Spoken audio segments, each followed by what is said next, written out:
In which of the following pairs the radius of second species is greater than that of the first. मतलब यहाँ पे क्या बोला है कि जो सेकेंड है उसका रेडियस ज़्यादा होना चाहिए फर्स्ट के। तो यहाँ पे जब मैं ए की बात करूँ तो यहाँ पे सोडियम और Mg है, तो मुझे बताओ लेफ़्ट टू राइट क्या होता है। Left to right radius decrease होता है, तो यहाँ पे Mg का रेडियस कम होगा, Na का रेडियस ज़्यादा होगा, तो ए रूल्ड आउट हो गया। बी की बात करता हूँ। बी में क्या है, O2 माइनस है और N3 माइनस है। अब ये जो नाइट्रोजन है ये हाफ फिल्ड होता है,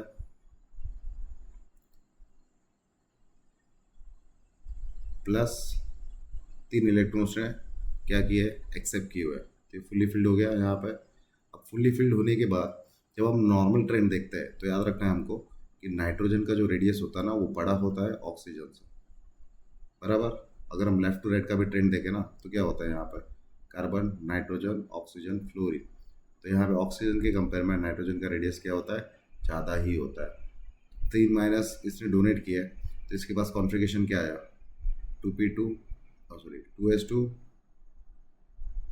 2p6, और यहाँ पे भी क्या आ जाएगा 2s2 2p6। बट बात यहाँ पे ये है कि यहाँ पे जो नाइट्रोजन होता है उसके पास प्रोटॉन कम होता है, प्रोटॉन कम है और इलेक्ट्रॉन ज़्यादा है, तो यहाँ पे रिपल्शन ज़्यादा होगा। रिपल्शन ज़्यादा होगा तो नाइट्रोजन का रेडियस ज़्यादा होगा, इसलिए यहाँ पर नाइट्रोजन का जो रेडियस है वो ज़्यादा होगा ऑक्सीजन के रेडियस से। So B is correct option. I hope this is clear.